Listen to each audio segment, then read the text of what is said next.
Hello, my name is Curtis Klein, and I'm the author of the book Thoughts on Creation by Curtis Klein. And what I'm going to be doing is reading the book to you. This is a work concerning the observable universe and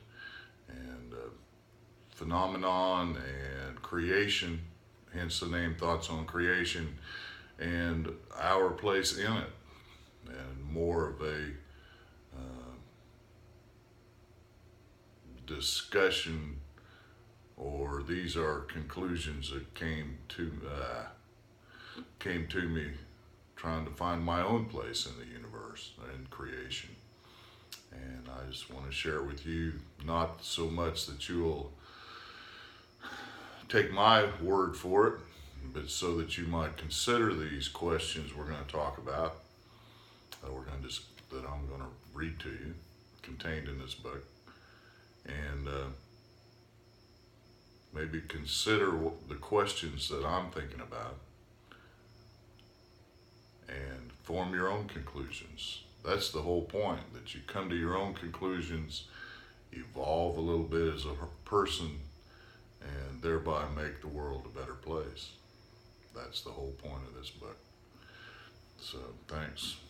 It's available on Amazon.com, find booksellers near you, and it doesn't cost much, but if you keep tuning in to the YouTube videos I'm making, I'm going to read you the whole book and discuss some things that you might have questions about in the process. So, that being said, here we go. Thoughts on Creation by Curtis B. Klein.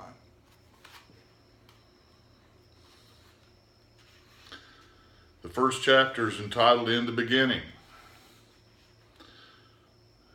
And it says, in the beginning, my first subject is in the beginning, where it all began, how it began, and why did it all start. When discussing creation, I think there are a couple of things that must be observed in order to discuss creation effectively. First of all, put aside the concept of time and space. Outside of our everyday world, time and space really don't have any purpose except to confuse and clutter things up. Just for the time being, put time and space somewhere else. The next thing we avoid is using the name God. When a person uses the name God, it brings in religion and all the biases that we carry from childhood. This does not allow us to see clearly. A little explanation here. Me and my God are very close, and we talk daily, and I certainly don't mean to be disrespectful to my God or anybody else's concept of God, but for the purpose of this work, I use the term creator. And I don't think there can be, when you say God, it's okay, whose God are we talking about, and what's he look like, and what's he doing, all this kind of stuff. When you say creator, I think there's very little room for misinterpretation. When I say creator, I'm talking about the being that made everything in nature, made me, made the pillow I'm sitting on, made the pyramid I'm sitting in, made the house that this is in, made you, the entity who is and powers and operates creation. That's the creator with a capital C that I'm talking about. If you want to, if you should buy the book and if you should read it, or when you hear me say creator, you can say God, and if that does it for you, power to you. But that's why I use the term creator in this book, so that we can put religion aside for a little bit. I know that sounds strange, but just go with what you can observe and see, and what you can think about, and come to your own conclusions without a bunch of other person's input. And we're looking for trends, we're looking for system and order throughout creation, and things like that. So So there you go. I'm not trying to be disrespectful to God. I mean, that would be so foolish. But that's why. So you'll hear creator throughout the word. Continuing on. It's been said it is possible that creation has always been here and will always be here. I think acceptance of this fact is extremely important for a person who is trying to understand creation, or at least our part of it. Consider this. If we were ants with about a 2-month lifespan and we saw human beings with an 80-year lifespan, what would we think? An ant would say that humans always do and will always exist. My conclusion is this: for the purpose of this discussion, I acknowledge that I lack the mental faculties to fully comprehend the infinite. It is a given for the purpose of this discussion that creation has always existed, does exist, and will exist. Will always exist. Okay? I see creation as a force. I don't know what it is, but it is powerful and very much exists. I would say that nothing exists outside of creation. This is a hard concept to get one's mind around if one looks at it from the outside. I can, however, envision creation from the inside. I see light, which is energy, totally filling every space as I look around, extending into infinity. Everything is filled with light. Light is energy, and energy is creation. Consider this: there can be nothing outside of creation. Everything that exists, has ever existed, or will exist must exist within creation.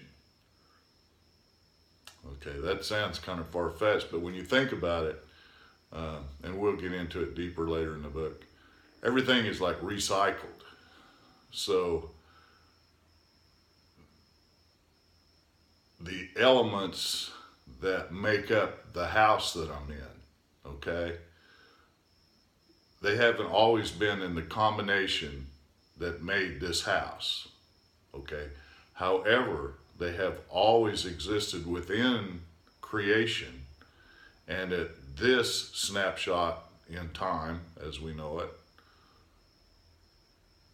the elements that make up this house are in a combination of wood and concrete and nails and whatever, that the combination they're in right now makes this home of mine, okay?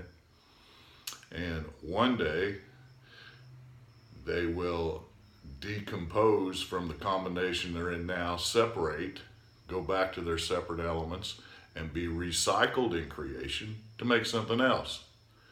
As will everything I know of, as will my physical body one day. When I die and leave it, it will be recycled back to its basic constituents, and my physical body will be recycled into something else. But it won't leave creation. It will simply be reused on the physical plane.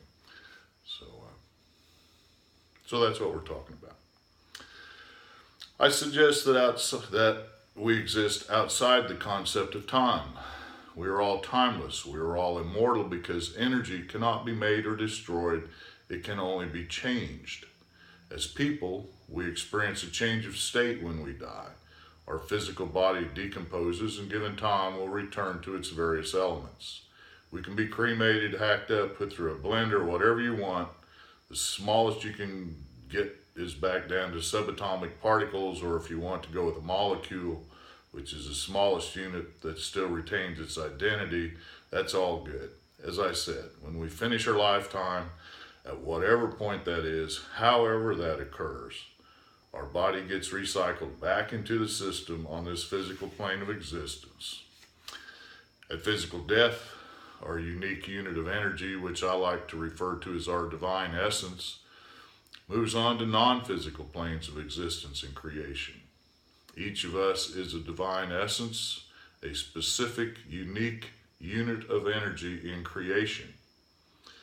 Consider an analogy of drops of water in an ocean. We are each a drop. Each drop is unique and has its own existence, but is still part of the ocean. It is home in the ocean, accepted, a loved part of the whole. Each drop is totally aware of everything around it. It is my thought that when we die, our physical body gets recycled and our divine essence returns to creation. We are unique little specks of energy that move to a different plane of existence where we are once again aware of being part of the whole. Physical death is nothing to be worried about. We are not being destroyed. We are only going through a change of state from our divine essence inhabiting a physical body for a brief period to our natural state as part of creation. Once again, we only get a change of state. This understanding for me takes the fear out of the death experience. It's been said there's no heaven or hell, that's just going home. In addition, someone else said that we all make our own heaven or hell. Both statements are true. More on that in the discussion of heaven and hell later. A question comes to mind that bears discussion, which would be, why would creation with all its perfectness and all its completeness create? The simple answer is that it must. Otherwise, what would be the point of Creator's existence? It is creation's nature to create, to build, to transform, to change, to destroy, to tear down and start over again. That is why creation has to create, because it has to do what it does. Thank you. Something for you to think about, I hope. And anyway, there you go. I think we'll get one more section in today. We've only been at it 11 minutes. Well, that's enough. 11 minutes is enough. Thank you.